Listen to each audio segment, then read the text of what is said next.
I finally found you after 10 years, she whispered to Mafia boss who didn't remember her. The Crimson Star Casino smelled like expensive mistakes and cheaper desperation. 6 months I'd worked here, serving drinks to men who threw away fortunes with the careless flick of wrists adorned in watches worth more than most people's homes. 6 months of perfecting my smile, my posture, the invisible armor that let me move through their world like a ghost they barely registered. 6 months of waiting for this single moment, and now that it had arrived, my hands trembled so violently I had to set the crystal tumbler down on my tray before the amber liquid sloshed over the rim. He sat at the high-stakes poker table in the private room, a figure carved from shadows and expensive tailoring. Alexei the Wraith Volkov. The name whispered through the city's underworld like a prayer and a curse. The most feared man in a city built on fear. I'd memorized every photograph I could find over the past 10 years. Studied grainy surveillance footage until my eyes burned. Traced the angles of his face in my dreams and nightmares. But nothing, no image, no preparation, could have braced me for the physical reality of him. He'd changed. Of course he had. The boy I'd loved at 17 had been beautiful in a softer way, all potential and promise, lean muscle and quick smiles that he'd saved just for me. This man was a weapon, broader through the shoulders, his body honed into something that moved with predatory grace, even in stillness. His jaw was harder, carved into sharp angles that spoke of violence and cold decisions. Dark hair swept back from a face that could have been sculpted from marble, all planes and shadows that caught the low amber light of the casino's chandeliers. But his eyes. God, his eyes hadn't changed. Ice blue, the color of a frozen lake under winter sun, the only soft thing about him buried in that brutal face. The same eyes that had looked at me with such desperate love the night his world burned. The same eyes that had no recognition in them now, as his gaze swept over me with the clinical assessment of a man cataloging potential threats. My heart was destroying itself against my ribs. Each beat a small detonation. 10 years. 10 years of believing him dead. Of grieving the future we'd carved into church stones with stolen moments and desperate promises. 10 years of surviving alone after my own family was executed for their loyalty to the Volkovs. Of clawing my way through a world that wanted to devour me. 10 years of hunting, searching, piecing together whispers and rumors until 6 months ago, when I'd found the impossible.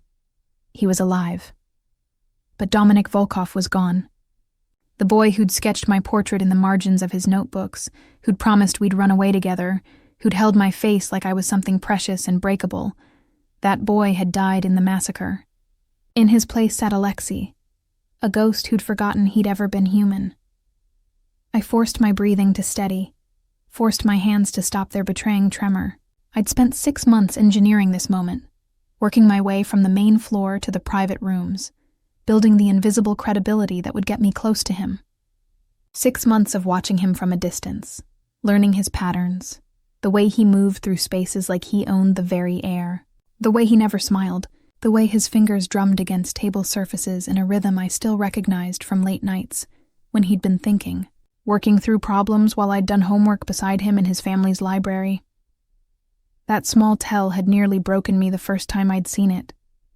Proof that somewhere beneath the cold, beneath the calculated violence that had built his terrifying reputation, pieces of Dominic still existed. Buried, maybe. Fragmented and lost. But there. Tonight, the high-stakes room was quieter than usual. Only 3 other players at the table, men whose faces I'd memorized from security briefings, whose organizations represented carefully balanced alliances in the city's criminal ecosystem. Alexei's second-in-command, Viktor Karpov, stood near the wall, a silver-haired sentinel who watched everything with eyes that missed nothing. He made my skin crawl, though I couldn't articulate why. Something about the way he looked at Alexei, possessive and calculating, like a man admiring a particularly valuable weapon he'd crafted. Victor had a peculiar habit I'd noted over the months. Whenever he lied, and he lied often, smooth falsehoods that dripped from his tongue like honey, he touched his left cufflink. 3 precise taps, a tiny tell he probably didn't realize he had.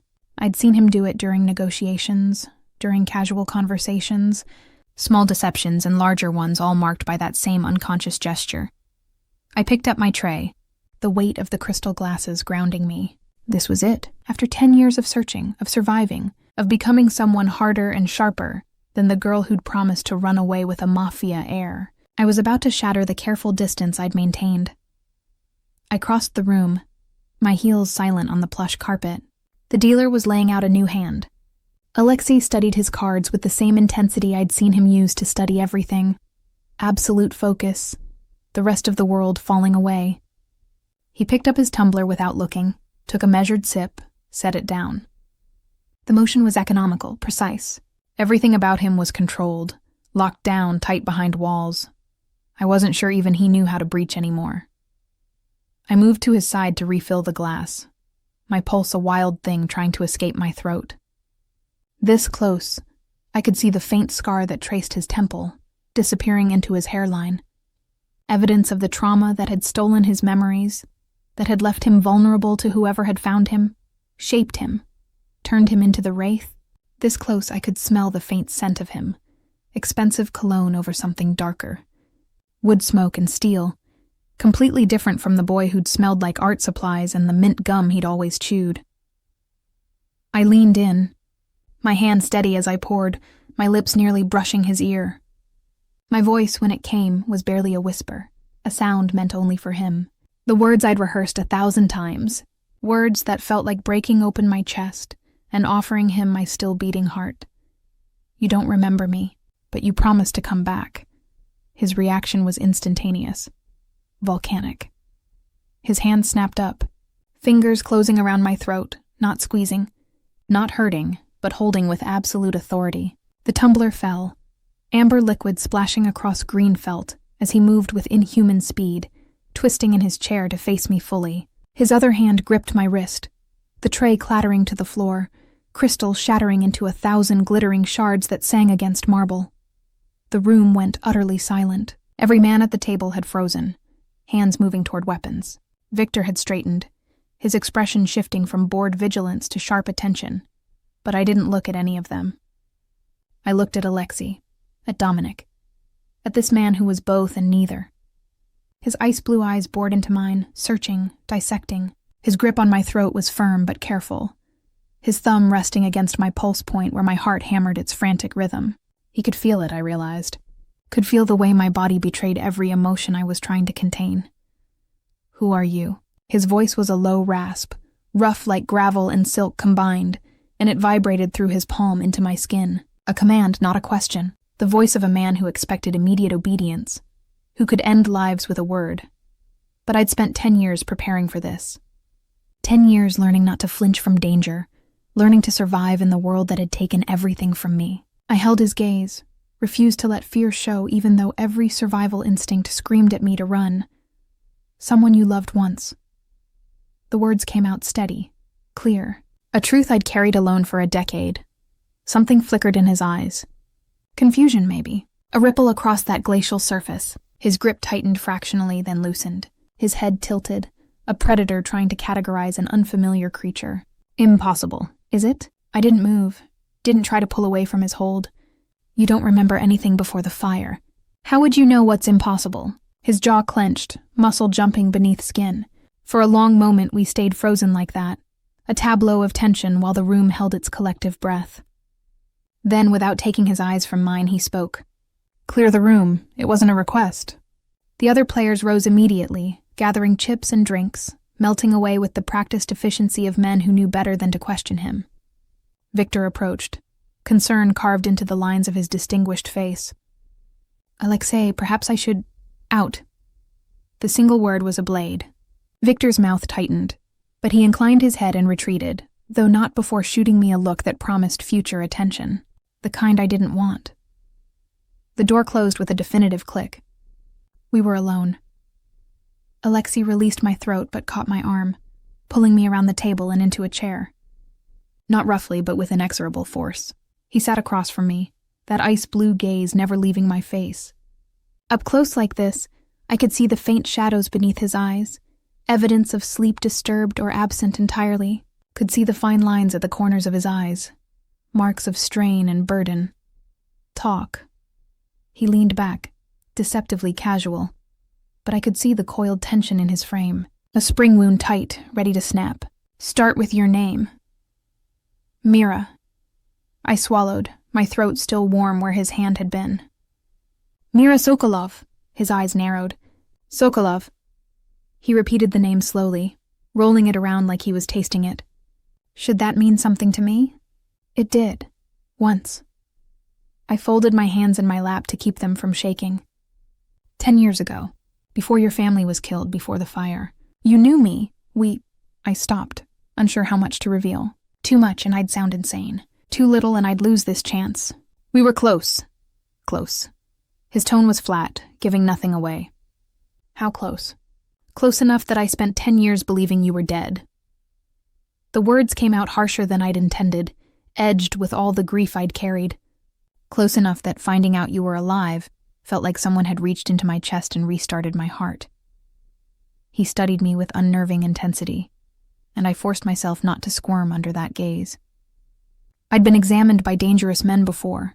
10 years in this world had taught me how to hide, how to deflect. But something about his scrutiny felt different, deeper, like he was searching for something he couldn't name. I don't remember you. He said it simply, a statement of fact. No apology, no emotion. I don't remember anything before waking up in a hospital bed with half my skull fractured and anime. I'm not sure is mine. The confirmation hit like a fist even though I'd known. Suspected. Hoped might be wrong. Alexei isn't your name. It's the only one I have. Something dangerous flashed in his eyes. What do you think my name is? Dominic. I said it softly, the syllables familiar on my tongue even after 10 years.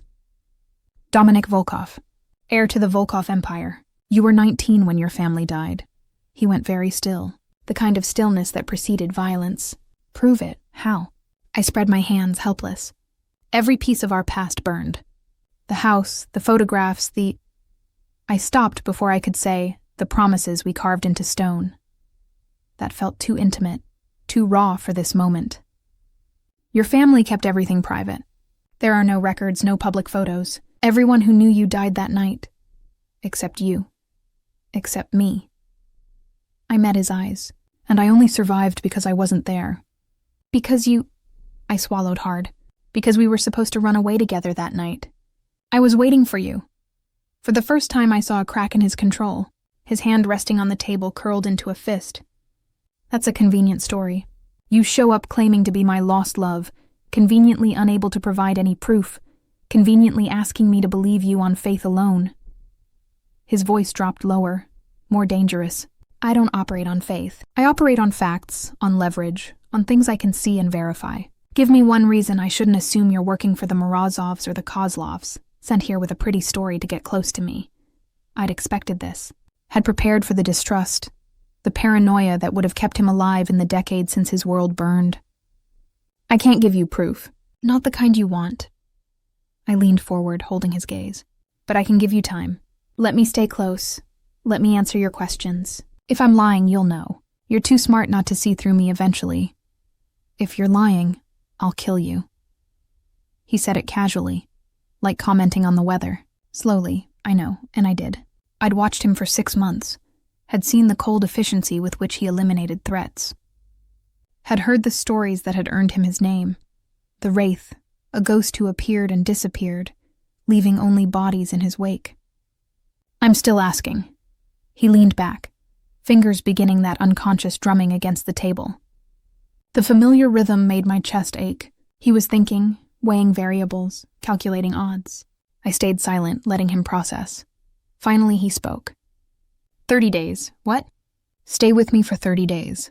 You'll move into my compound, stay under my supervision. I'll ask questions, you'll answer. I'll watch you, test you, determine if anything you're saying has merit. His eyes were chips of ice. If at the end of 30 days I believe you're lying, you die.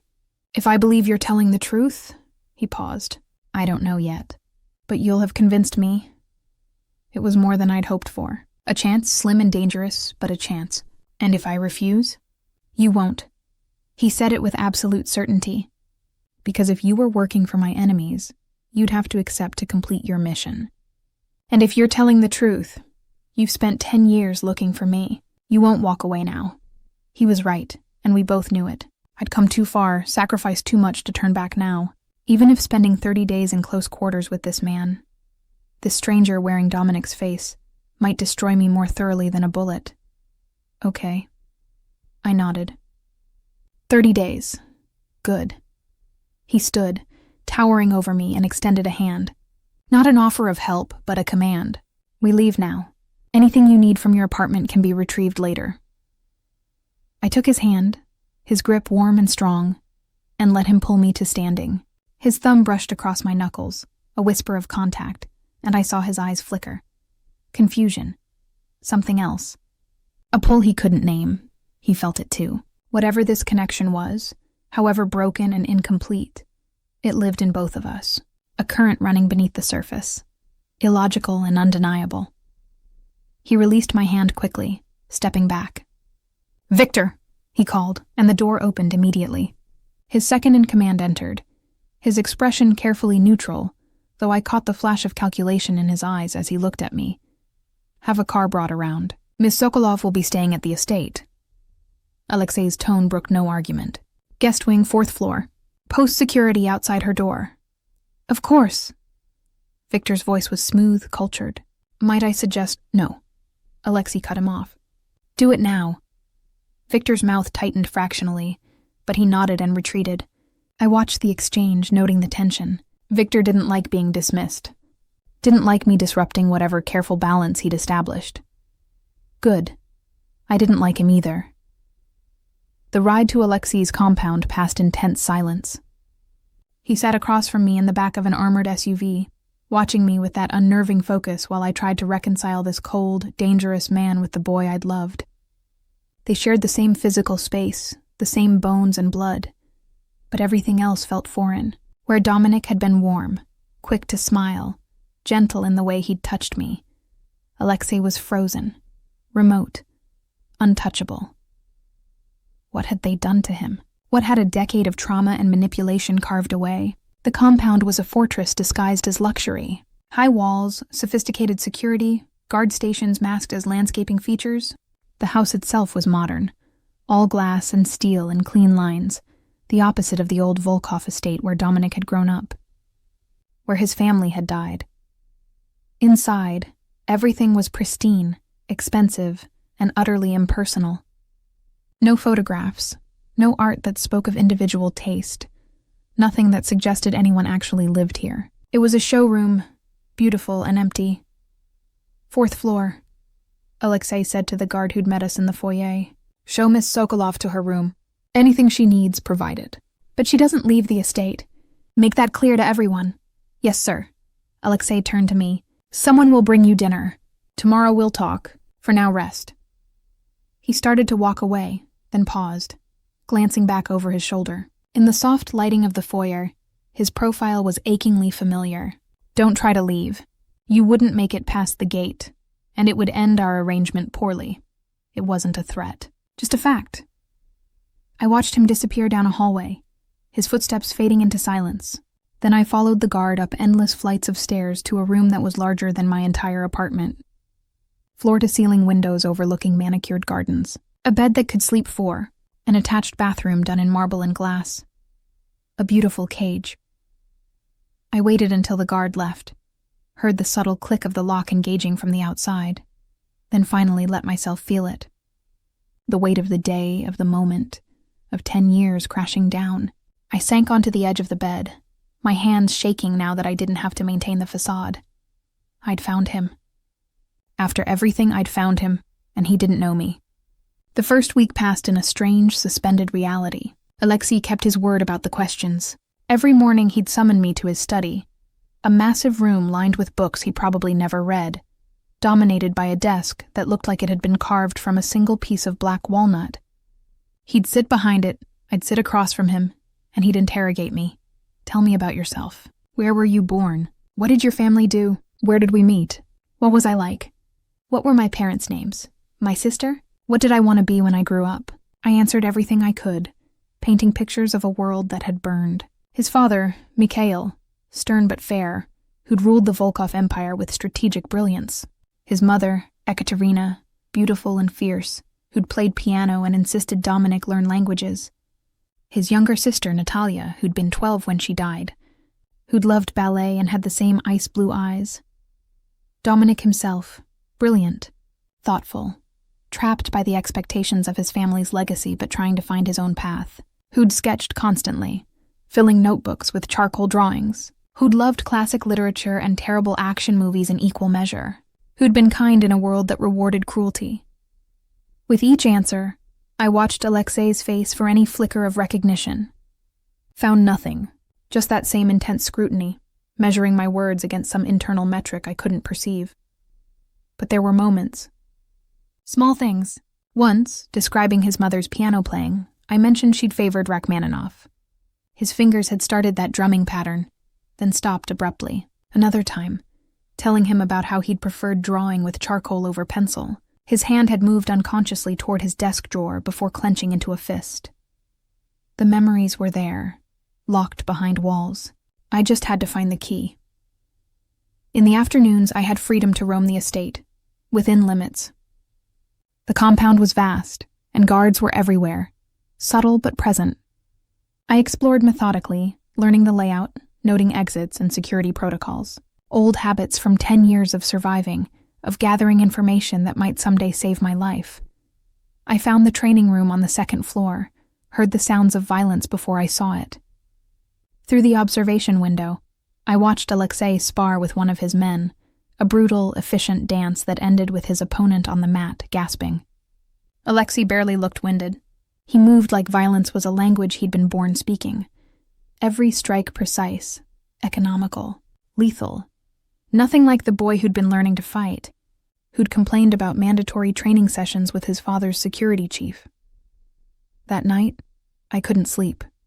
The bed was too soft, the room too quiet. I was used to the sounds of the city filtering through thin apartment walls, used to always being alert for danger. Here, everything was muffled, controlled, artificial. I wandered to the windows, looking out at gardens lit by subtle landscape lighting. Found myself thinking about the night everything ended, the way Dominic had kissed me goodbye, promised he'd be back in 2 hours. We'd packed bags, stolen money, made plans to disappear, start over somewhere his name meant nothing, where we could just be 2 people learning to be adults together. I'd waited in the church ruins 3 blocks from his estate, our agreed meeting place. Waited as 2 hours became 3, then 4. Waited as sirens screamed in the distance, as the sky lit orange with fire. Waited until dawn when Viktor Karpov, younger then, not yet the silver-haired sentinel he'd become, had found me. He'd been kind. Gentle, even, as he'd told me everyone was dead. As he'd explained the fire, the massacre, the complete annihilation of the Volkov family. He'd offered me money, transportation, a chance to disappear before whoever had done this came looking for witnesses. I'd refused. Stayed long enough to confirm the bodies, to see Dominic's name on the death certificate. Only then had I run, grief-hollowed and alone. But Victor had lied. The body identified as Dominic hadn't been him. Had it been a mistake, or something more sinister? A sound pulled me from my thoughts. Soft footsteps in the hallway outside my door. I froze, listening. The guard changed shifts every 4 hours. I'd timed it. This wasn't a shift change. The footsteps paused outside my room. I could see the shadow beneath the door. Someone standing there, waiting. Then, after a long moment, the footsteps retreated. I waited 10 minutes, then carefully opened my door. The hallway was empty, the guard at his post by the elevator looking bored. But he'd been facing away. Hadn't seen whoever had been at my door. A test or a threat? I didn't sleep for the rest of the night. Day 8 changed everything. Alexei had been more tense all morning, distracted during our usual questions. He'd asked me to describe the church where we'd planned to meet, and I had, in detail, the ruined sanctuary, the stone alcove where we'd carved our initials. He'd gone very still, then abruptly dismissed me. I'd spent the afternoon in the library, a smaller room than his study but more comfortable, actually designed to be used. I was reading, trying to distract myself, when he entered without warning. Come with me. No preamble, no explanation. Just a command. I set down the book and followed him through the compound to a garage housing what looked like $1 million in vehicles. He selected a matte black Audi, gestured for me to get in. We drove in silence. I didn't ask where we were going, and he didn't offer information. Just focused on the road with that same intensity he applied to everything. The city gave way to suburbs, then to areas I recognized with a shock that stole my breath. He was taking me to the old Volkov estate, or what remained of it. The gates were still there, rusted and chained. He produced a key. Had he kept it all these years? And unlocked them. They screamed in protest as they swung open. The drive was overgrown, nature reclaiming the carefully manicured landscaping. The house itself was gone, burned to foundation stones and rubble. But the grounds were extensive, and some structures had survived. He parked and got out. I followed, my heart hammering. Why had he brought me here? He walked with purpose, navigating the overgrown paths like he knew them. Maybe some part of him did. We passed the ruins of what had been a pool house, a greenhouse reduced to twisted metal and shattered glass. And then, the chapel. It stood at the far edge of the property, small and ancient, built of stone that had survived the fire that took everything else. Ivy had claimed the walls, and the roof was partially collapsed, but it was still recognizably what it had been. Alexei stopped in front of it. You said we carved our initials. It wasn't a question. My throat tightened. Yes, show me. I moved past him, pushed open the wooden door that hung crooked on its hinges. Inside, the chapel was dim, light filtering through the broken roof. The pews were rotted, the altar crumbling, but the stone walls, those remained. I walked to the alcove on the left side, the one hidden from the main entrance, the one where Dominic and I had spent stolen afternoons, where we'd made promises we'd been too young to understand the weight of. The stone was still there. I traced my fingers over the carved letters, worn by time but still legible. DV plus MS forever. We were here the day before. I stopped, swallowed hard. The day before your family died. You said forever wasn't long enough. I heard him approach, felt him standing behind me. His breathing was controlled, but I could sense the tension radiating from him. He reached past me, his hand covering the carved stone. I bought this property 2 years ago. His voice was rough, strained. The estate had been seized, auctioned. I couldn't explain why I needed to own it. Couldn't explain why I wouldn't let anyone develop it. Why I kept it exactly as it was. His fingers traced the letters like I had. I've been here 12 times. Never came to the chapel. Why not? Because it felt... He stopped, struggling. Wrong. Like there was something here I wasn't supposed to see. Something that would... His hand pressed flat against the stone. Tell me about that day. The day we carved this. So I did. Described how we'd sneaked away from his security, from my family's shop where I'd been helping my father. How we'd met here, in this chapel nobody used anymore. How he'd produced a pocket knife, insisted we mark the moment. How I'd laughed, said it was ridiculous, romantic, and silly. How he'd said some things deserved to be permanent. How he'd kissed me afterward, gentle and sure, tasting like the mint gum he always chewed. I promised I'd come back for you. His voice was barely a whisper. That's what you said in the casino. Yes. And I didn't. You couldn't. I turned to face him. We were close in the small alcove, his body blocking the light. They took you from me, took your memories, your life, everything you were. His eyes searched mine, and for the first time, I saw real emotion break through. Confusion, anger, grief, all tangled together. I don't remember you. I should remember you. If what you're saying is true, if we were... He stopped, jaw clenched. But I feel something. When you're near, like a phantom limb, pain in something that's supposed to be gone. My breath caught. Dominic, don't. He stepped back, running a hand through his hair. Don't call me that. I don't know who that is. Yes, you do. I moved closer, driven by 10 years of loss and longing. Maybe not consciously, but some part of you remembers. Your body knows me even if your mind doesn't. His eyes locked on mine, and the air between us suddenly felt charged, dangerous. You're playing with fire. I've been burned before. I raised my hand, let it hover near his face. May I? He didn't answer, but he didn't move away. I closed the distance, my palm cupping his jaw. He was warm, solid, real. Not a ghost or a memory, but flesh and blood. His hand came up, wrapped around my wrist. Not pulling me away, just holding, his pulse hammered against my fingertips. This doesn't prove anything. Maybe not. I let my thumb brush his cheekbone. But you brought me here. Why? I don't know. The admission seemed to cost him. Yes, you do. I stepped closer, close enough that I could feel the heat of him, smell that mixture of cologne and something darker. Some part of you is trying to remember, trying to find your way back. His other hand came to my waist, pulling me against him with sudden force. The motion stole my breath, sent my pulse skyrocketing. This close, I could see the silver flecks in his blue eyes, the faint scar tissue at his temple, the way his pupils dilated as he looked at me. If you're lying, he said, voice low and rough. If this is manipulation, it's not. I met his gaze steadily. I could show you 1,000 pieces of proof and you wouldn't believe me because you can't. Your memories are gone, and nothing I say will change that. But what I feel is real, what you're feeling right now, that pull, that recognition you can't explain. That's real too. His grip tightened on my waist.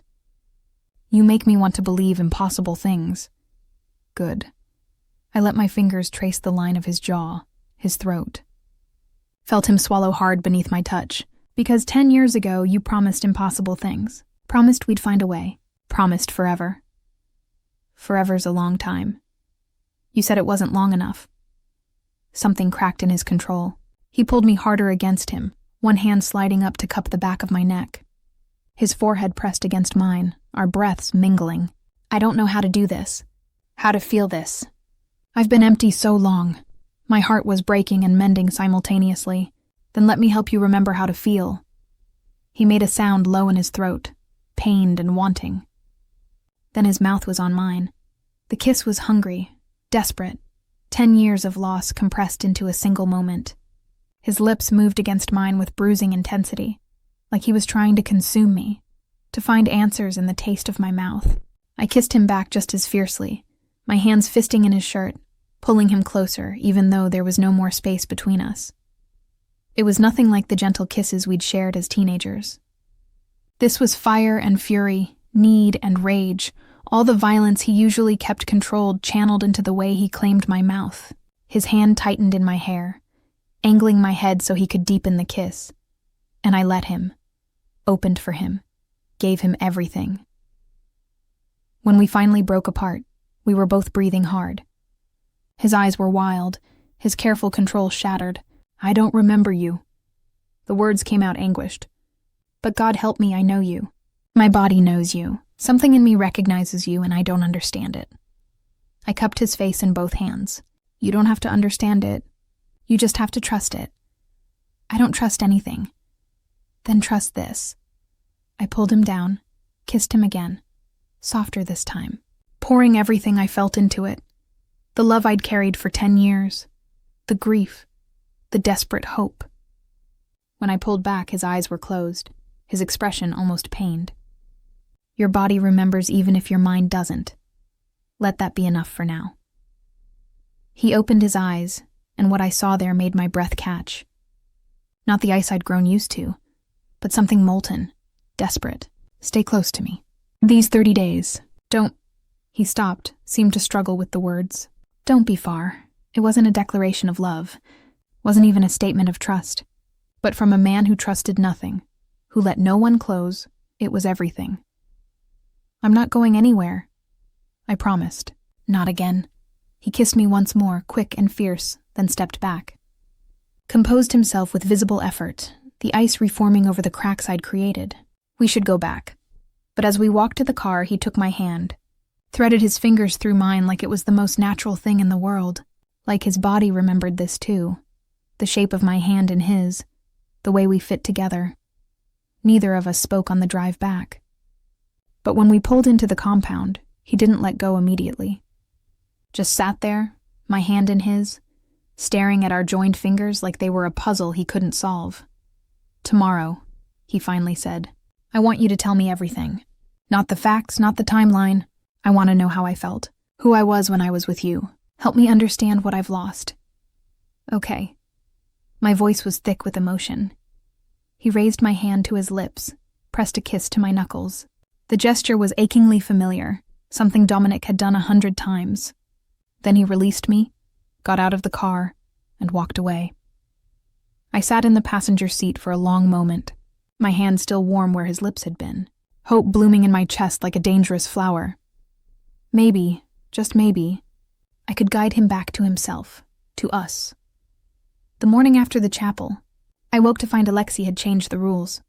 When I came down for breakfast, Victor intercepted me in the hallway outside the dining room, his expression professionally pleasant, but his eyes calculating. "Miss Sokolov." He touched his left cufflink twice, that tell again. "Alexei has requested you join him for meals from now on.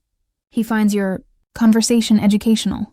Educational. An interesting word choice." I studied Victor's face, noting the tension around his mouth, the way his jaw was slightly clenched. He didn't like this development. Didn't like me gaining more access, more time, more influence. Of course. I kept my voice neutral. "Thank you for letting me know." His smile didn't reach his eyes.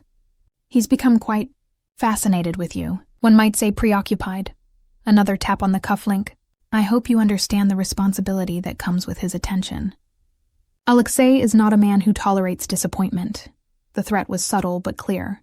I met his gaze directly. "I have no intention of disappointing him." "Good." He stepped aside, gesturing toward the dining room. "He's waiting." Alexei sat at the head of an obscenely long table, coffee in one hand, his phone in the other. He looked up when I entered, and something in his expression shifted. Softened fractionally around the edges. He set down his phone. "Sit." He indicated the chair to his right. Not the far end of the table where I'd expected. Close. Intimate, by his standards. I took the seat, hyper-aware of Victor standing near the doorway, watching.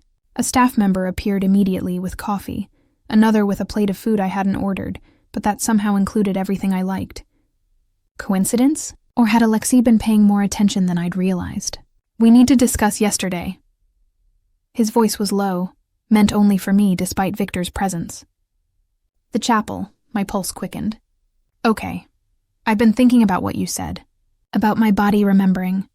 He turned to face me fully, those ice-blue eyes searching. "I want to test something." "Test what?" Instead of answering, he reached out and took my hand, turned it palm up on the table, his thumb tracing the lines there. "Tell me if I'm right about this." His fingers moved to my wrist, pressed against the pulse point. "Your heartbeat speeds up when I touch you." "Has since the casino." "Yes." No point denying what he could feel. "And here." He touched just behind my ear, a whisper of contact. "You're sensitive here. Makes you shiver." My breath caught. He was right. It had been one of Dominic's favorite discoveries, something that had made him smile with masculine satisfaction. "How did you know that?" "I don't know." His hand moved to cup my jaw, thumb brushing my lower lip. "But I do. Just like I know you take your coffee with cream, no sugar. That you can't sleep if there's too much silence. You need background noise. That you bite your lip when you're thinking." His eyes dropped to my mouth. "Like you're doing right now." I released my lip, stunned. "You've been watching me." Constantly. No apology in his tone. "Trying to understand why everything about you feels familiar. Why I want to—" He stopped, jaw clenching. Pulled his hand back. "Eat. Then I want you to tell me more. Everything. No detail too small." So I did. Over breakfast, with Victor listening from his post by the door, I painted pictures of who Dominic had been.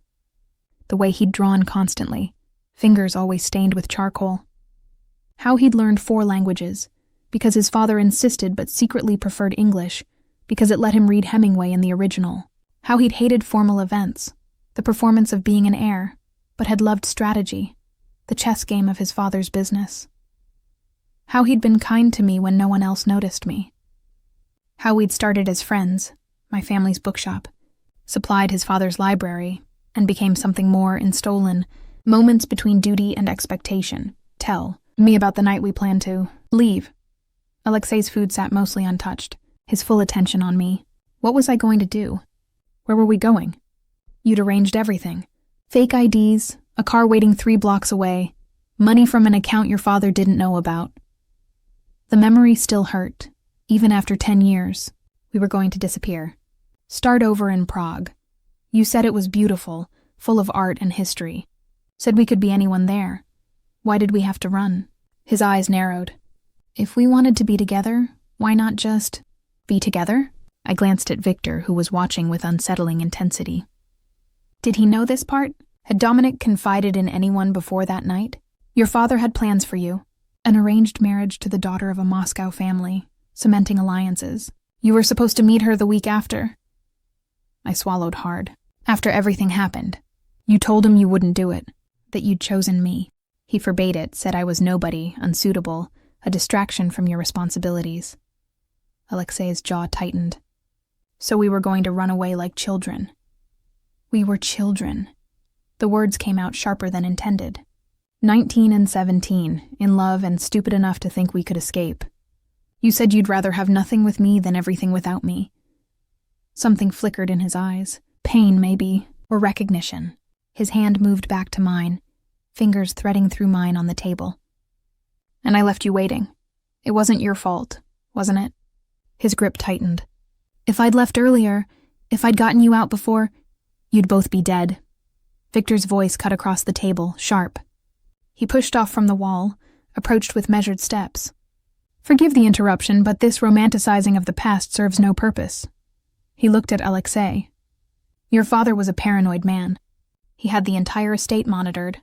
If you'd tried to leave, he would have known, would have stopped you. The massacre might have come sooner.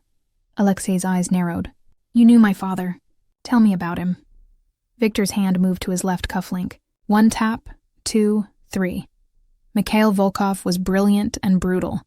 Respected and feared. He built an empire through calculated violence and strategic alliances. You were being groomed to take over, but you were softer than he wanted. He worried you'd destroy everything he'd built through sentiment.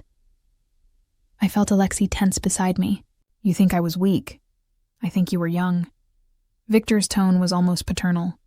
But the fire changed that, forged you into what you needed to be. Strong, ruthless, untouchable. His gaze slid to me. Perhaps the past is better left buried. The boy she describes wouldn't have survived in this world. You did, because you became someone else. Maybe I don't want to be someone else anymore.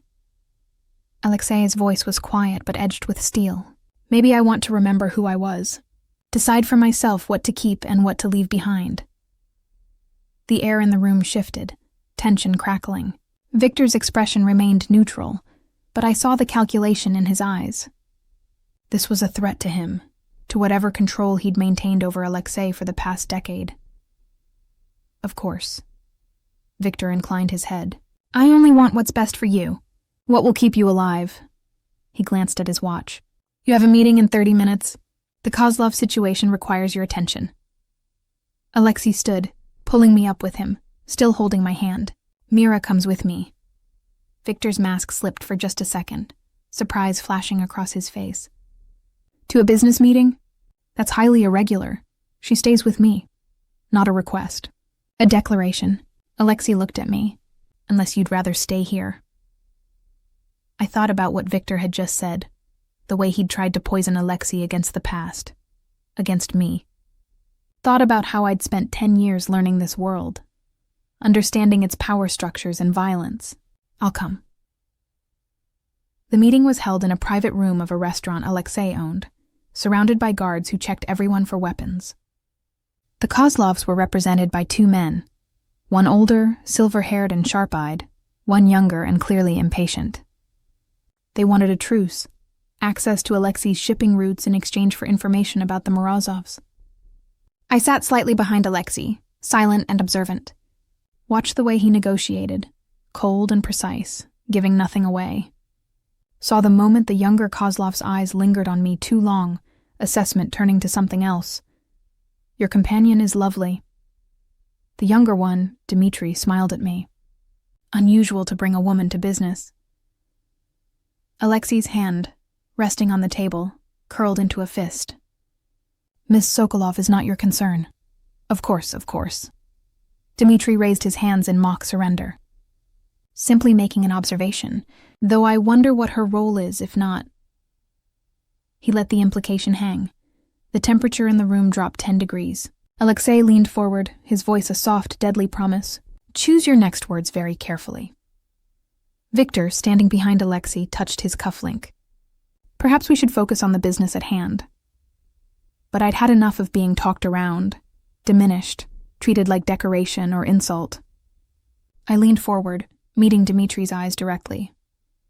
My role is whatever Alexei needs it to be.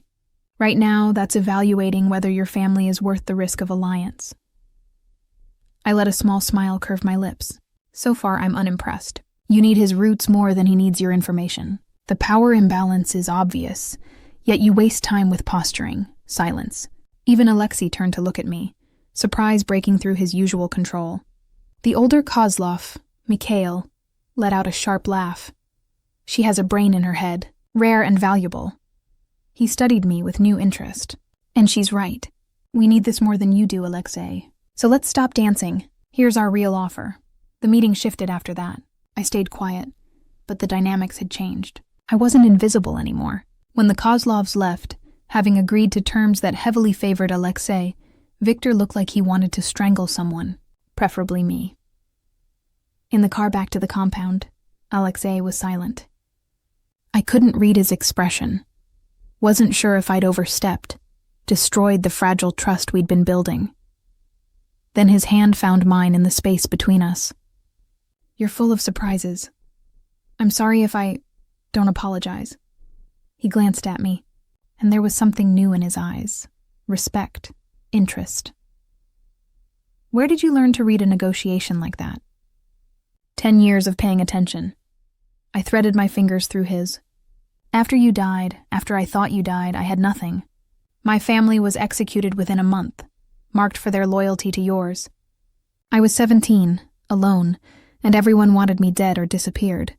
His hand tightened on mine. How did you survive? I learned your world, studied it, understood that knowledge was power, that information could keep me alive. I met his eyes. I taught myself everything I could about the families, the alliances, the business, not because I wanted to be part of it, but because I needed to find out who killed you, who destroyed everything. And did you? Find out?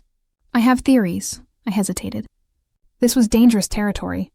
The massacre was too clean, too well executed to be random violence. Someone inside gave information.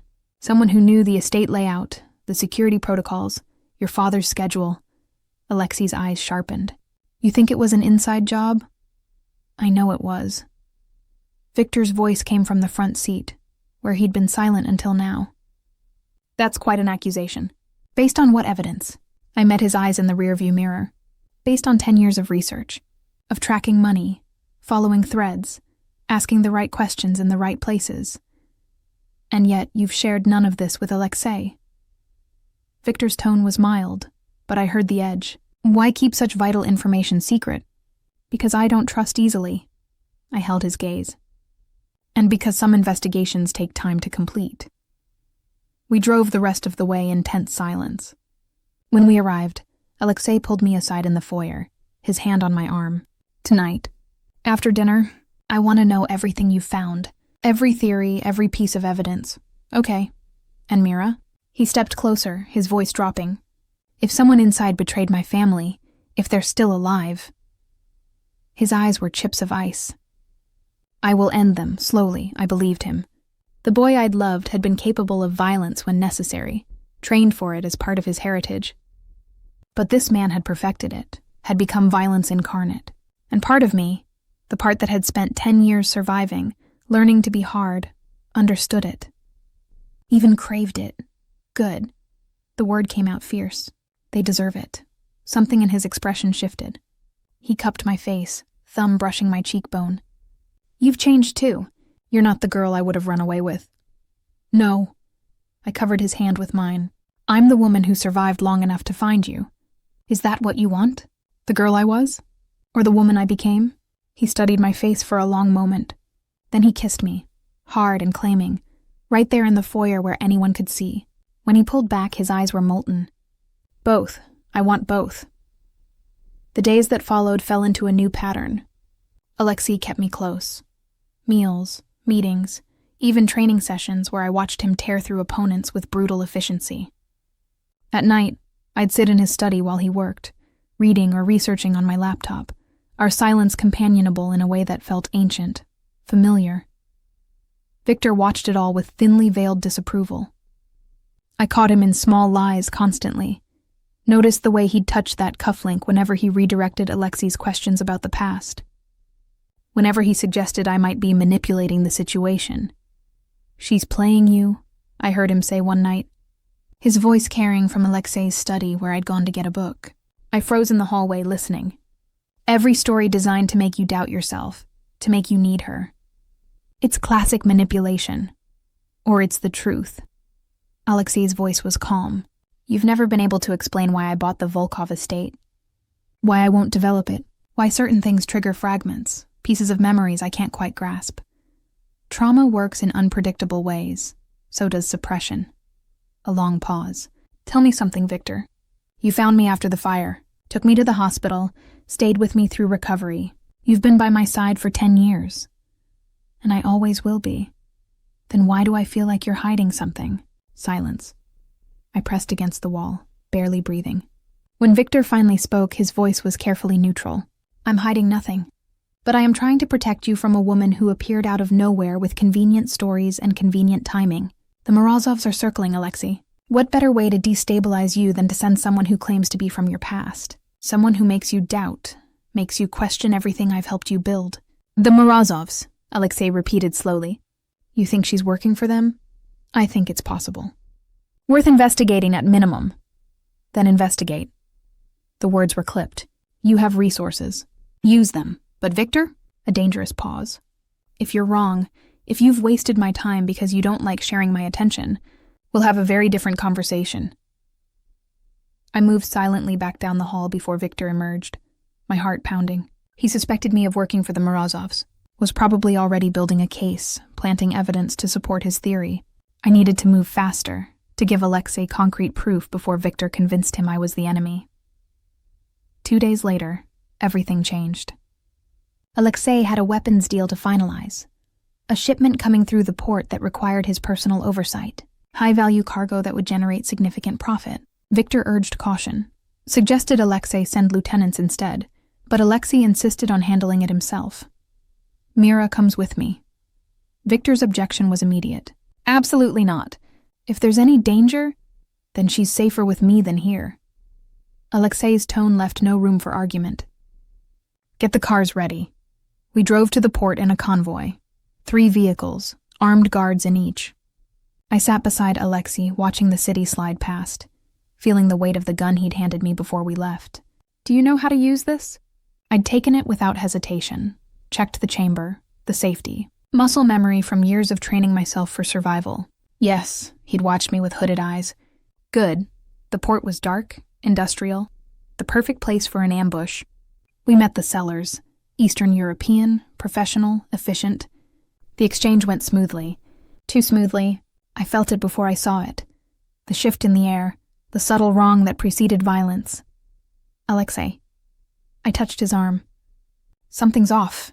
He stilled, eyes scanning. Victor frowned. "Everything's fine. You're being paranoid." The first shot shattered the window behind us. Then chaos. Gunfire erupted from multiple positions. The Morozovs had to be, using the deal as an opportunity to eliminate Alexei. His guards returned fire, but we were pinned, caught between shipping containers with limited cover. Alexei pulled me behind a steel post, his body shielding mine.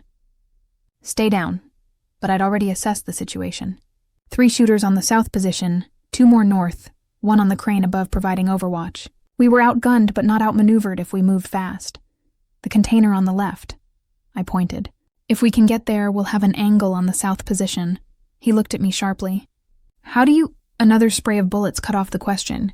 One of Alexei's guards went down, blood blooming across his chest. Victor was shouting into his phone, calling for backup, but backup would take too long. I made a decision. Survival had taught me that hesitation killed. I moved before Alexei could stop me, low and fast, using the containers for cover. Heard him curse behind me but didn't stop. Reached the position I'd identified, saw the shooter above adjusting his aim toward where Alexei was exposed. I raised the gun, braced against the container and fired. The shot took the man in the shoulder, spinning him. Not fatal, but enough to disrupt his aim. Alexei used the distraction to advance on the south position. His movements liquid violence. 2 shots, 2 bodies. But there was still movement. Someone flanking right, trying to get behind Alexei's position. I tracked him, saw the moment he raised his weapon. Fired twice. He went down. The firefight lasted 3 more minutes, though it felt like hours. When it finally ended, 5 men were dead, all Morozovs. 2 of Alexei's guards were wounded but stable, and Alexei was staring at me like he'd never seen me before. "Where did you learn to shoot like that?" I was shaking now, adrenaline crashing. The gun felt heavy in my hand. "I told you, I learned to survive." He closed the distance between us in 2 strides, grabbed my shoulders. Not gently. That wasn't survival training. That was military precision, combat experience. "Who the hell are you?" "I'm exactly who I said I am." I met his eyes. "But I'm also what the past 10 years made me. You think I sat around grieving, waiting to be killed? I trained, found people who'd teach me what I needed to know, became someone who could live in your world without being destroyed by it." His hands tightened. "Why?" "Because I was hunting." The words came out fierce, stripped of artifice. "Because I needed to survive long enough to find who killed your family. Who took you from me. And when I found them, I needed to be strong enough to make them pay." Something blazed in his eyes. Not anger. Recognition. Understanding. The distance between us collapsed, and then his mouth was on mine, fierce and claiming. I kissed him back just as hard, tasting adrenaline and need and 10 years of loss. When we broke apart, his forehead pressed against mine. "You've been my avenging angel. All this time." "Yes. Show me." His voice was rough. "Everything you've found. Everyone responsible. We end this together." Victor approached, his expression carefully concerned. "Alexei, we need to leave. More Morozovs may be coming, and Miss Sokolov is clearly in shock. She just saved my life." Alexei didn't take his eyes off me. "Saved all our lives. She's anything but in shock." Victor's jaw tightened. "Nevertheless, we should debrief at the compound. Determine how the Morozovs knew about the meet." The implication was clear. Someone had leaked the information. And Victor's eyes kept sliding to me, suggesting without saying that I was the obvious suspect. But Alexei wasn't listening. He took my hand, pulled me toward the vehicles. "Victor, clean this up. Make sure our wounded get medical attention. Mira and I are leaving." "Where are you going?" "Somewhere we can talk without interruption." His tone brooked no argument. "I'll contact you when I'm ready." The drive was tense, silent. Alexei didn't take me back to the compound. Instead, he drove to a building I didn't recognize. A penthouse apartment with bulletproof glass and security rivaling a fortress. His safe house, I realized. The place he went when he needed to disappear. Inside, he poured us both drinks. Vodka, neat. Handed me one. "Talk. Everything. Now." So I did. Told him how I'd spent 6 months after the massacre surviving on the streets, learning the rhythms of the underworld. How I'd found work with a fence who specialized in information, learned to trade in secrets and lies. How I'd slowly, painstakingly built a network of contacts, informants, people who owed me favors or feared me enough to answer questions. How 3 years in, I'd found the first thread, a transaction, laundering money through a shell company connected to the Volkov Estates security firm. How that had led to another thread and another, a web of financial evidence suggesting someone had been paid substantial sums in the months before the massacre. I couldn't trace it back to a name. I paced while I talked, the adrenaline still singing in my veins. The money was too well hidden, routed through too many accounts. But I knew whoever did this had help. Inside help. Why didn't you go to the police? I laughed, bitter.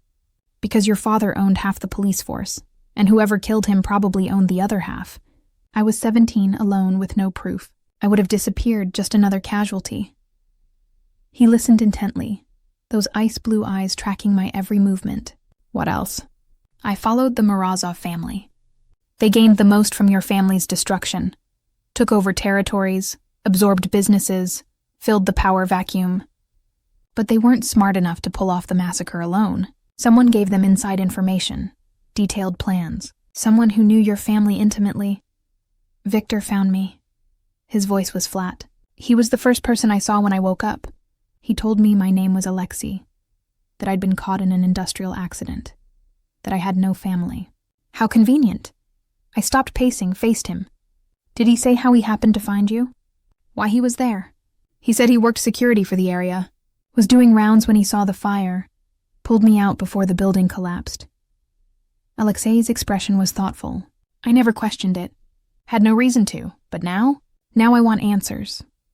He set down his glass with deliberate care. You think Victor orchestrated this? That he killed my family, saved me, then spent 10 years controlling me while I eliminated his competition? It's a theory. Based on what evidence? Financial trails that end at companies he has connections to. Timing that's too convenient and... I hesitated. The way he reacts to me, to us. He doesn't want you remembering, doesn't want you questioning the narrative he's built. Alexei was silent for a long moment. Then he pulled out his phone, made a call. I need you to investigate someone. Full background, financial records, everything. A pause. Viktor Karpov. Yes, I'm sure. Complete discretion, he can't know. He hung up, met my eyes. If you're right, if he did this, I will destroy him. If you're wrong... He didn't finish the sentence. Didn't need to. I know. I moved closer until we were inches apart. But I'm not wrong. I've spent 10 years on this. 10 years learning to read people. To see the truth beneath the lies. Victor is hiding something, and it connects to your family's deaths. He reached out, pulled me against him. You've become dangerous. I had to. I looked up at him. The girl you knew couldn't have survived. She wouldn't have been strong enough to find you, to stand beside you in the world you inhabit. I became what I needed to be. And what is that? Someone worthy of forever. The words hung between us, weighted with everything we'd been and everything we'd become. Someone who can love both versions of you, the boy with charcoal-stained fingers and the man who rules through fear. Someone who can walk beside you through blood and darkness and not flinch. His hand cupped my jaw, tilted my face up. I don't know if I can love. If that part of me survived, you can. I covered his hand with mine. I feel it every time you look at me, every time you pull me closer instead of pushing away. Your body remembers, Alexei. Your heart remembers, even if your mind doesn't. He kissed me then, slow and deep, like he was trying to taste the truth in my words. His hands moved to my waist, pulling me flush against him, and I felt the careful control start to fracture. This man, this dangerous, broken man, was letting me see beneath the ice. Stay with me tonight. He said it against my lips. Here, no guards, no Victor watching. Just us. Okay. We moved to the bedroom, all glass walls overlooking the glittering city. He undressed me slowly, reverently, his hands relearning the geography of my body with focused intensity. Every touch was a question, every response a revelation. When we came together, it was overwhelming. Sensation and emotion tangled so tightly I couldn't separate them. He held me through it, his body protective even as he claimed mine, whispering my name like a prayer and a curse combined. And afterward, lying tangled in expensive sheets while the city lights painted shadows across our skin, he traced patterns on my shoulder. Tell me about the boy you loved. His voice was soft, vulnerable in the darkness. I need to know who I was, so I told him. Painted pictures with words.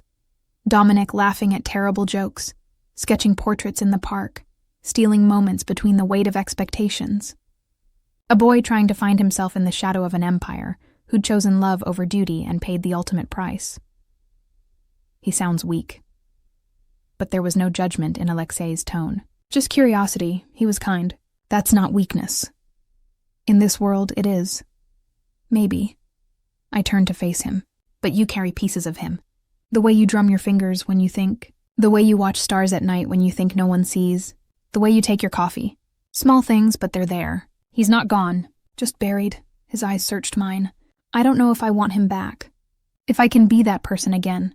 You don't have to be. You can be both. The boy who loved art, and the man who built an empire. The gentle and the brutal. All of it is you. He kissed me again, softer this time. You make me want to believe impossible things. Then believe them. I tangled my fingers in his hair. Believe we can survive this.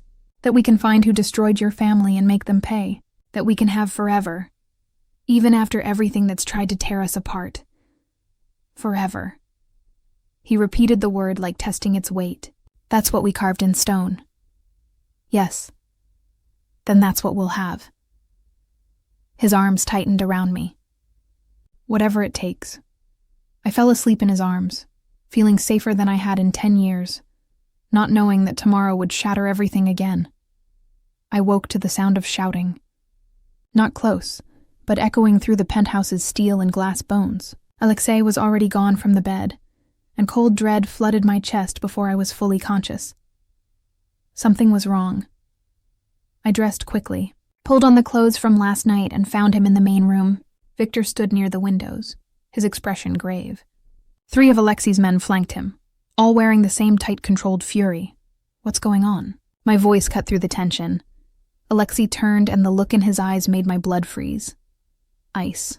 Pure, absolute ice. No warmth, no recognition of what we'd shared mere hours ago. How long have you been working for the Morozovs? The question hit like a physical blow. What? Don't lie to him. Victor stepped forward, and in his hands was a tablet. He turned it toward me, and I saw security footage. Me, meeting with a man I recognized as Dmitry Morozov's lieutenant. Saw money changing hands. Saw what looked like documents being passed, except I'd never met that man. Never been in that location. The footage was fake. Had to be.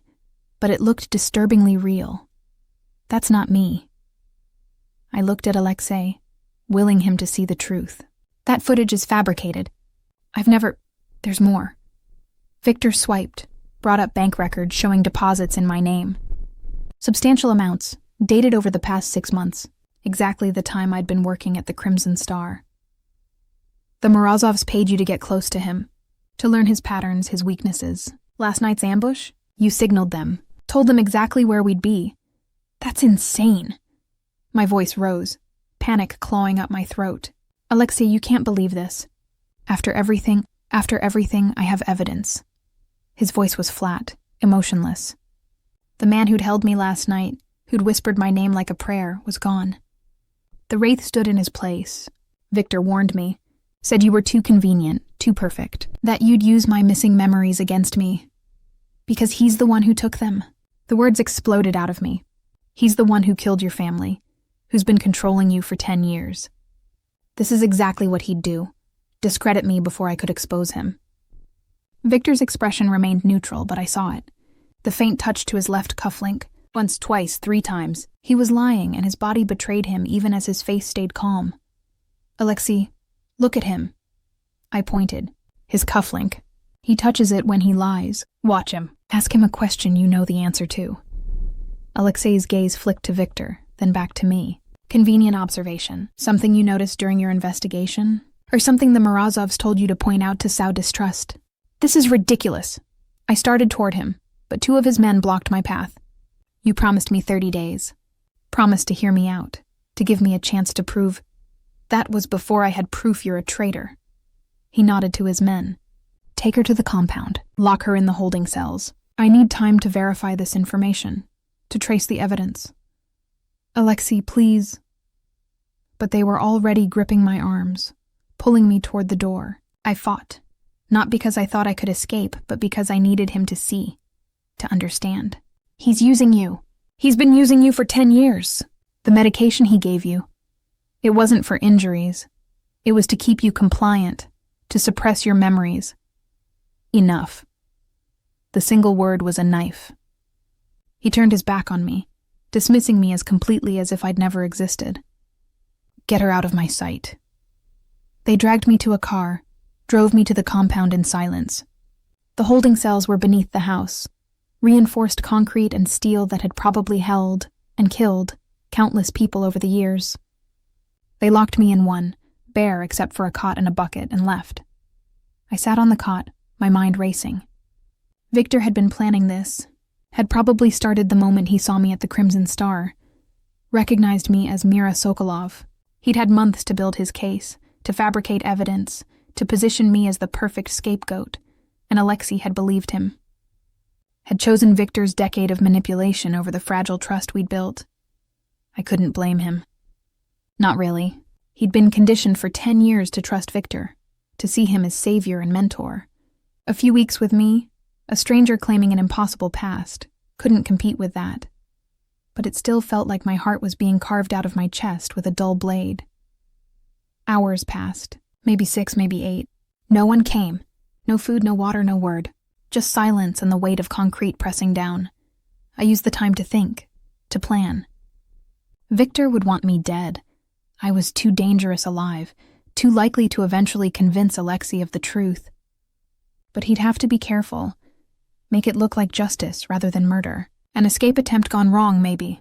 A suicide before facing consequences, which meant he'd come himself, or send someone he trusted completely. And when he did, that would be my chance. I'd spent 10 years learning to survive, learning to fight, to read situations, to exploit weaknesses. I'd trained with mercenaries and boxers, learned from people who'd killed and survived in worlds more brutal than most could imagine. Victor had made a mistake. He'd assumed I was helpless once captured, that I'd wait passively for whatever fate Alexei decided. He was wrong. I examined the cell methodically. The walls were solid, but the cot had a metal frame. I worked one of the legs loose, slowly, quietly. It took an hour, but eventually I had a weapon. Crude, but enough. Then I waited. It was near midnight when I heard footsteps. 2 sets echoing down the concrete corridor. The door opened and one of Alexei's guards entered. A man named Yuri, competent but not imaginative. Behind him, Victor, Miss Sokolov. Victor's voice was oily with false sympathy. I've come to give you a chance. Alexei is struggling with this, with the idea of executing someone he's grown fond of. If you confess, provide names of your Morozov contacts, he might show mercy. I stood slowly, keeping the metal bar hidden behind my back. Why would I confess to something I didn't do? Because the alternative is unpleasant. He nodded to Yuri. Check her for weapons or contraband. She's resourceful. We should ensure she hasn't found a way to harm herself. Yuri approached, and I let him get close. Let him reach for me. Then I moved. The metal bar caught him across the temple, and he went down hard. Victor backpedaled, reaching for his gun, but I was faster. 10 years of training versus an aging man who'd let others do his violence. I closed the distance, knocked the gun from his hand, put the bar to his throat. Don't move. My voice was steady, cold. Don't scream. Don't do anything but listen. His eyes were wide, genuinely shocked. He'd underestimated me completely. You're making this worse. Shut up. I increased the pressure slightly. Where's your phone? What? Your phone. Give it to me. Slowly. He reached into his pocket with trembling fingers, produced an expensive smartphone. I took it, keeping the bar at his throat. Unlock it. He hesitated. I pressed harder. Now. He complied, and I scrolled quickly through his messages, his emails. Found what I was looking for. Communications with the Morozovs, yes, but not framing me. Planning something else, something bigger, a meeting. Tonight in 2 hours, a final play to eliminate Alexei completely, using the distraction of my supposed betrayal to leave him vulnerable. You were never going to just frame me. I looked at him, saw the truth in his eyes. You were going to use me to distract him while the Morozovs killed him. Finish what you started 10 years ago. His mouth tightened. You understand nothing. I saved him, made him strong. He was weak, too much like his father, too sentimental. I created the Wraith. You created a weapon you could control. I lowered the bar slightly. Why? Why kill his family? What did they do to you? For a moment, I thought he wouldn't answer. Then something shifted in his expression. Pride, ego, the need to explain himself to someone who finally understood. Mikhail Volkov was a fool, refused to expand into the markets I identified, refused to take the steps necessary for true power. He was content with his little empire, his comfortable life. I worked for him for 20 years, gave him my best strategies, and he treated me like a servant. So you killed him. His wife, his 12-year-old daughter. Collateral damage. He said it without remorse. I intended to save Dominic, bring him into the new structure. But he fought back that night, tried to protect his sister. The fire, that wasn't planned. Things got out of control. When I found him, barely alive, I saw an opportunity, a blank slate I could mold into exactly what I needed. And when he started remembering, When I appeared and threatened your control, then I did what was necessary. What I've always done. His eyes hardened. You should have stayed disappeared, little girl. Should have let the past stay buried. Probably. I stepped back, collected Yuri's gun and Victor's, kept both trained on him. But I loved him too much for that. Still do. Even though he's forgotten how to love me back. Love. Victor spat the word like a curse. That's what made him weak. What would have destroyed him. I gave him strength, purpose, power. You gave him nothing but lies. I gestured with the gun. Move. We're going to see Alexei. You're going to tell him everything, and then we'll see who he believes.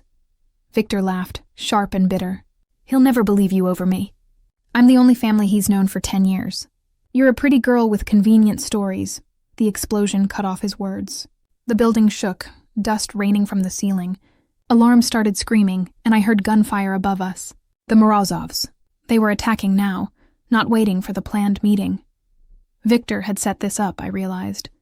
The evidence against me, the distraction of my imprisonment, all designed to leave Alexei vulnerable. And judging by the intensity of the attack, they'd brought enough firepower to end this permanently. What did you promise them? I demanded. What was your cut? He smiled, even with a gun pointed at his face. Everything. The entire Volkov Empire, reorganized under my control with Morozov backing. All I had to do was deliver Alexei's head. More gunfire. Closer now. The compound was falling. I made a choice. Could have killed Victor right there. Eliminated the threat he represented. But I needed him alive. Needed Alexei to hear the truth from his own mouth. Needed closure for the broken boy who'd lost everything. Move. I shoved him toward the door.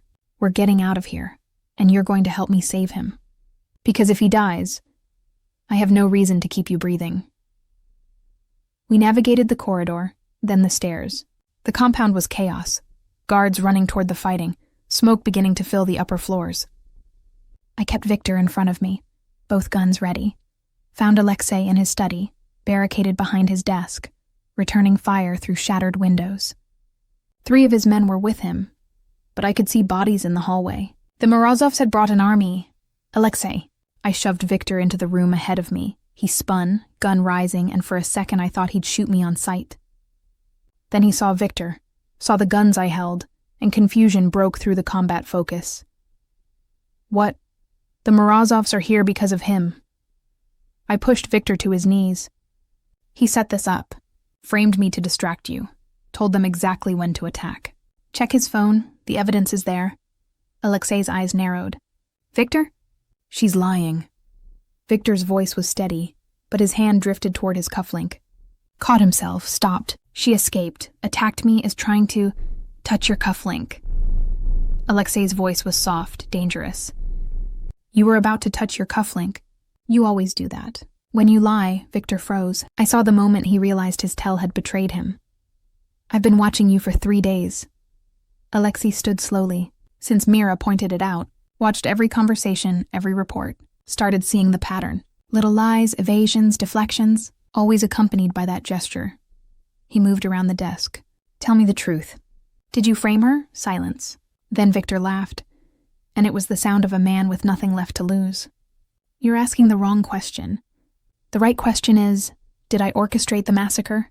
Did I spend 10 years controlling you, using you to eliminate competition while I rebuilt the empire in my image? He looked up at Alexei, his expression twisted with pride and madness. Yes, to all of it. And I'd do it again.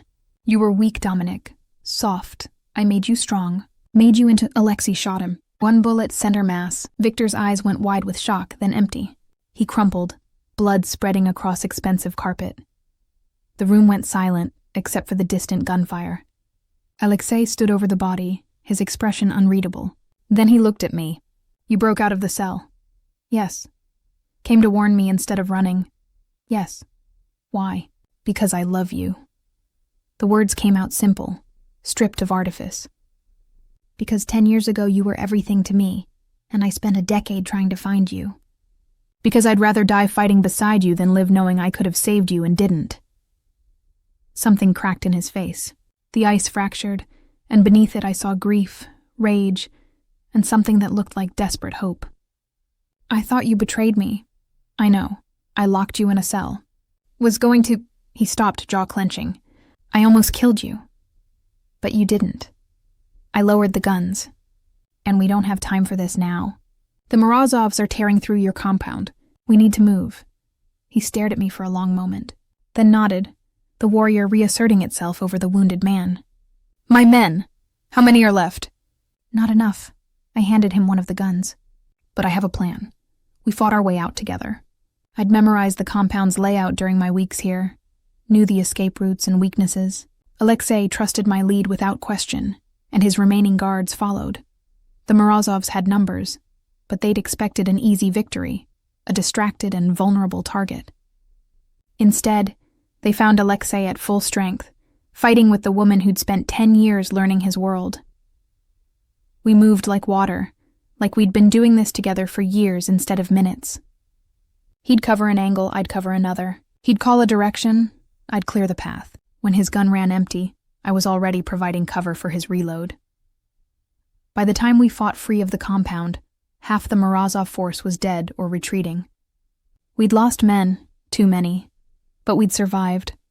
Alexei commandeered one of their vehicles, and we drove into the night, leaving the burning compound behind.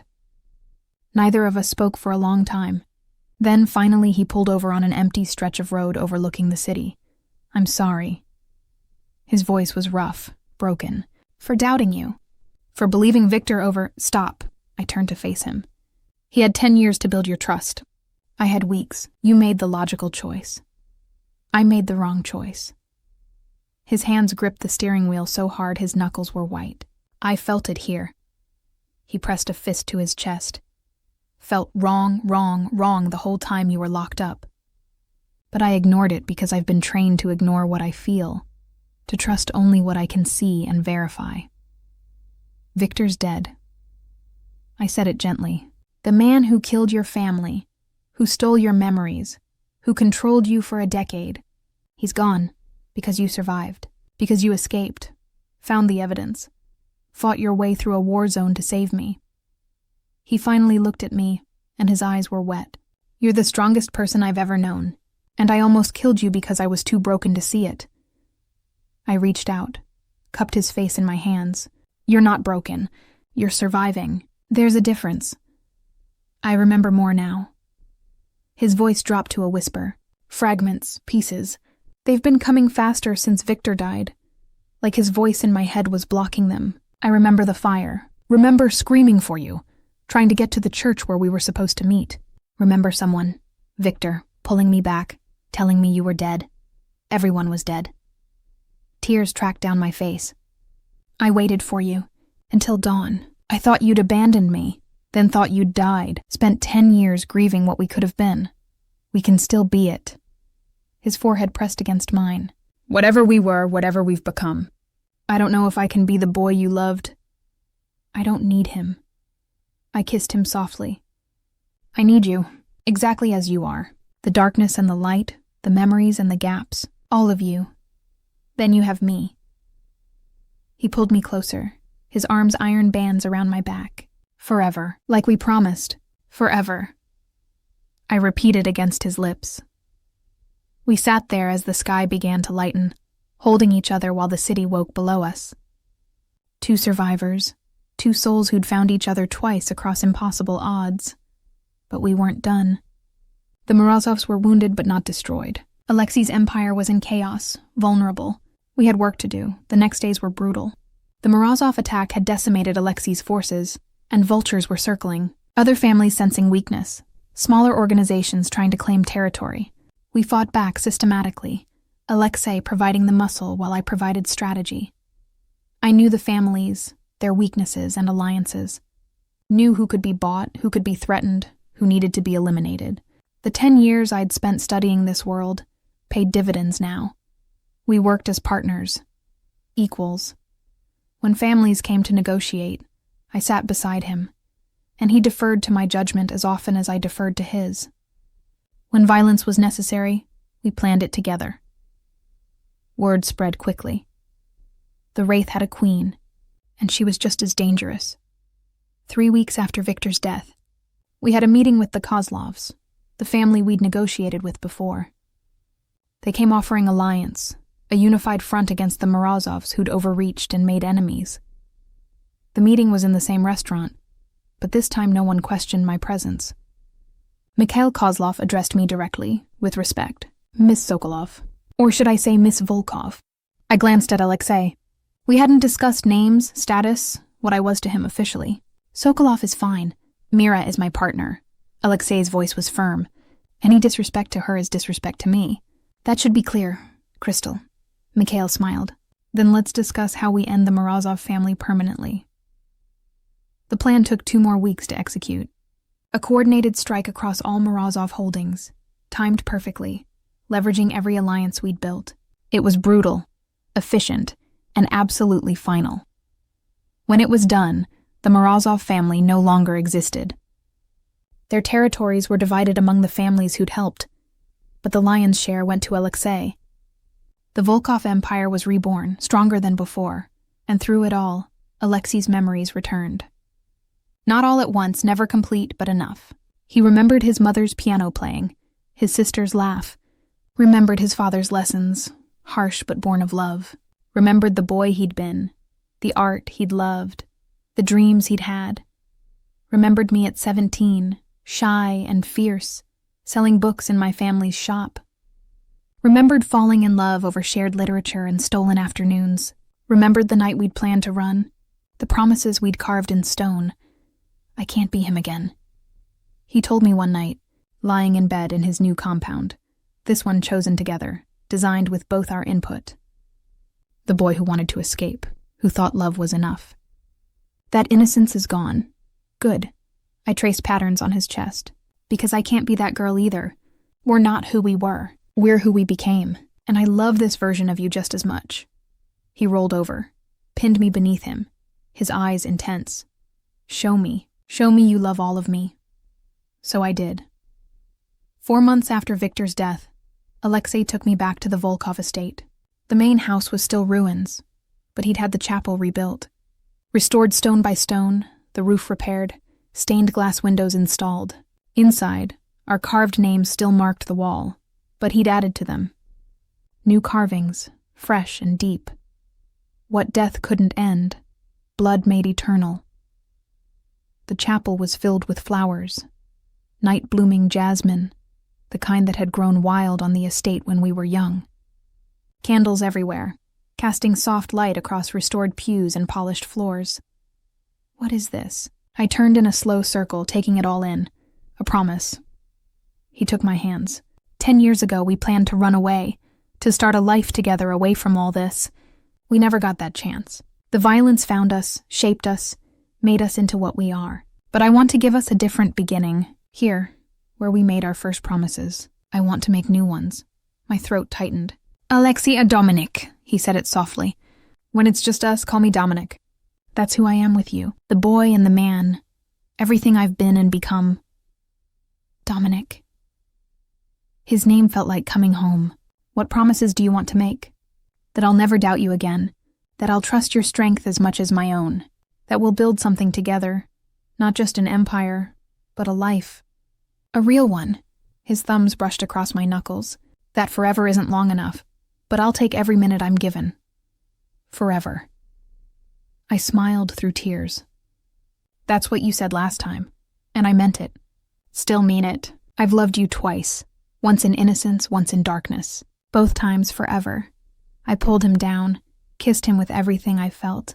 Then forever it is. He'd prepared everything. Blankets spread before the altar, soft and inviting. Wine, food, more candles. He'd thought of every detail, creating a space that was sacred and intimate, a sanctuary from the violence that defined our world. We shed our armor slowly. The weapons first, guns and knives set carefully aside, then the expensive clothes, the symbols of power and status, until we were just 2 people, bare and vulnerable, surrounded by candlelight and flowers. Here. I touched the stone wall where our names were carved, where we made our first promises. I want to make new ones too. He pressed against me, his body warm and solid. What promises? That I'll stand beside you through everything. That your darkness doesn't scare me because I've found my own. That we'll face this world together as equals. I met his eyes. That I love who you were, who you are, and who you're becoming. All of it. All of you. His kiss was gentle this time, reverent. Are you certain? After everything I've done, everything I am, I'm certain. I silenced him with another kiss. I'm absolutely certain. I didn't spend 10 years searching for a memory. I searched for you, and I found you. Both versions, and I love them equally. What happened between us then was different from every time before. Not desperate or angry or driven by violence and survival. This was intentional, chosen, a conscious claiming of each other with full knowledge of who we'd become. He took his time, relearning every inch of me with focused attention. His hands traced paths across my skin like he was memorizing art, his mouth following. Every touch was a question. Is this good? Do you want more? And I answered with sighs and movement, and his name spoken like a prayer. When I reached for him, he caught my hands, threaded our fingers together. I want to show you what you mean to me, what you've always meant. So I let him worship me with touch and taste, let him build sensation slowly until I was trembling, until I was begging. Only then did he move over me, into me, giving me exactly what I needed. We moved together slowly, profoundly connected, surrounded by flowers and candlelight, and the weight of promises renewed.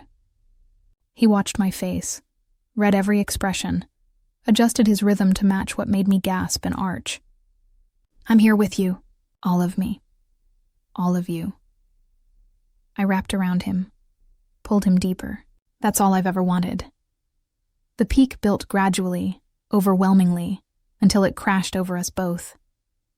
We held each other through it, my name and his original name spoken simultaneously, Dominic and Mira, reclaimed. Afterward, we lay tangled together on the soft blankets, flower petals scattered around us from arrangements that had been disturbed by our movement. His fingers traced lazy patterns on my shoulder, and I'd never felt more at peace. Thank you. I whispered it against his chest. For what? For fighting your way back to me. For becoming someone strong enough to survive until we found each other again. For choosing me, even when it seemed impossible. He kissed my forehead, my temple, my lips. Thank you for never giving up. For loving me when I couldn't remember why that mattered. For making me whole again. We stayed until dawn, wrapped in each other and promises renewed. When the sun finally rose, painting the chapel in gold and amber, Dominique, Alexei, the man who was both, stood and pulled me to my feet, ready to build our empire. I smiled, fierce and certain. Together. 18 months later, our world looked different. The Volkov Empire was stronger than ever, but changed. We'd legitimized where we could, reduced the violence, built partnerships instead of ruling through fear alone. It would never be clean. That wasn't possible in our world, but it was better. More sustainable. The compound we'd built together was beautiful, modern and secure, but also a home. Art on the walls, some of it Dominic's, sketches he'd started creating again, his hands remembering skills his mind had forgotten. A music room for me, though I'd never learned to play like I'd wanted. Gardens where night-blooming jasmine grew wild, and a nursery, painted soft colors, filled with carefully chosen furniture, ready for the life we'd created. I stood in the doorway, watching Dominic assemble the crib we'd ordered. He'd insisted on doing it himself, even though we had staff who could have handled it. Some things, he said, were too important to delegate. You're staring. He didn't look up from the instructions. I'm appreciating. I crossed the room, sat beside him. Who knew the most feared man in the city would be defeated by Swedish furniture instructions? He shot me a look, but his lips twitched. I'm not defeated. I'm strategizing. Sure you are. I leaned against his shoulder. How much longer? 10 minutes, maybe 15. He set down the screwdriver, turned to face me fully. His hand came to rest on my rounded stomach, our sun moving beneath his palm. Are you scared? Terrified. I covered his hand with mine. But also excited. Ready. We'll figure it out together. Together. He repeated, like testing the weight of the word. That still sounds impossible sometimes. That I get to have this. You. A family. After everything, we earned it. I kissed him softly. 10 years of darkness. but we found our way back to each other. Found our way to this. Our son kicked, strong and insistent. Dominic laughed, the sound rich and genuine. He's going to be stubborn, just like his mother. And dangerous like his father. I smiled.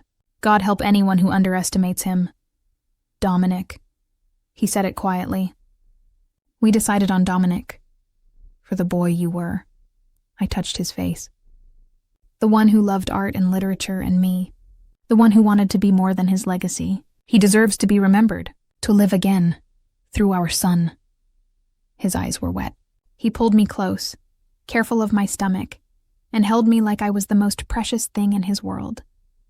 I love you, both versions of you, the girl who sold books and the woman who saved my life, all of you. And I love you, I whispered against his neck. Forever. Forever. He agreed. Sunday evenings became our ritual. We'd take baby Dominic, 6 months old now, with his father's ice blue eyes and my determined chin, to the chapel. The estate grounds were being slowly restored, the ruins cleared, gardens planted. Someday it would be beautiful again, a place for our son to run and play. But the chapel was already perfect. Our sanctuary, our beginning. I stood there now, holding our son while Dominic pointed to the carved stone. This is where your story began, where your mama and I made promises when we were young and foolish. Not foolish, I corrected. Brave. We were brave enough to love when it was dangerous. Brave.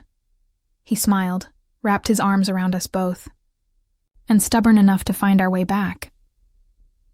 Dominic, our son, gurgled happily, reaching for the flowers that still grew wild everywhere.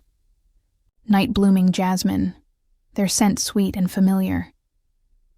In Alexi's study hung a framed photograph. The carved stone from the chapel wall, preserved forever. DV plus MS forever.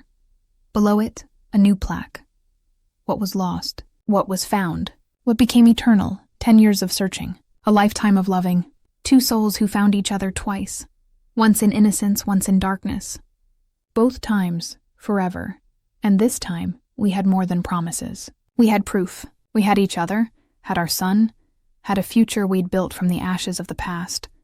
Some love stories are simple. Ours was forged in fire, carved in stone, written in blood. But it was ours. Completely, absolutely, eternally ours. Forever wasn't long enough. But we'd take every minute we were given,